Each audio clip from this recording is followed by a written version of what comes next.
ng kuko ko. Pink, naging pink na. White talaga yun. Ito wala na. Yung buhok ko kasi 'di ba pink. May ginagamit ako na hair mask. Hair mask na may pink na dye ng kasama. Nung at first akala ko parang maintenance lang. Pero sobrang makapit yung kulay niya pala. Akala ko parang colored, parang purple shampoo. Yung hindi sobrang didikit pero yung sobrang kumakapit pala siya sa hair. So, every time naliligo ako, kumakapit din siya sa nails ko. Ay, yung nails ko, may nail polish na color white. Kaya yan, nikit siya. Pangit. Mukhang highlighter na pink ka. Never ko pa na-try yung press on nails, yung may nail art. Gusto ko matry. Makatry ko soon.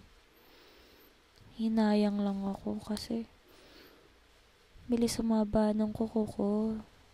Hindi naman siya pwedeng humaba kasi pag humaba, hindi ako makapag-gitara. Kailangan medyo ganyang length lang siya. So, iniisip ko, if magpa-customize na lang ako nung press-on, para pwede ko siyang tanggalin. Pero gantong size pa rin. Hindi bagay sa akin yung mahaba. Maliit lang kamay ko. Liit lang din ako. Super. May ko nakita actually sa Instagram. Madami ako nakikitang press-on nails na gusto kong paggawa. Polka dots. Gusto ko yung mga polka dots. Cute din nung may mga parang strawberry. Gusto ko din yun. Yung parang cherry. Hanap tayo. Cute. Galing. Ito din ang cute.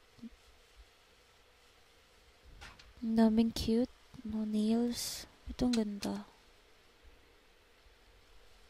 Gusto ko magpagawa ng ganyan. Para ito, ang cute. Parang phone case ko.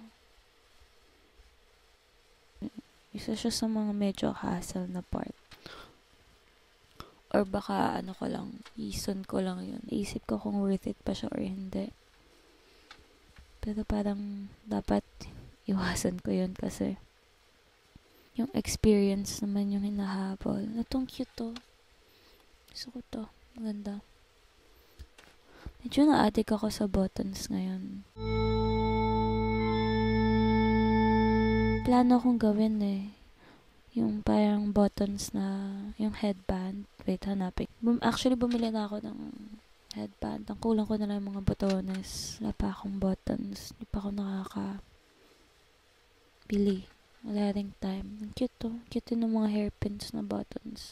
Parang yung mga kinaka-adikan ko recently. Tignan. Hindi ako bumibili do. Hindi ako intentional buyer. Not unless kalatag sa akin. For example, sa gig, pag may mga nakalatag na anik-anik doon, doon lang ako nakakabili ng accessories. Pati ng mga phone charms. Pero before, wala to. Wala yung mga ganyan. Tapos kahit gusto kong bumili, hindi ako bumibili sa online. Ewan ko bakit. Kahit sa damit din recently, hindi ako umaalis with the intention of buying something in mind. If ever lang may lakad with friends or with family, tapos napadaan somewhere, may nakita ko. Medyo impulsive pala yan, no? Ano yun? Mga gusto kong bilhin. Mga polka dots na top.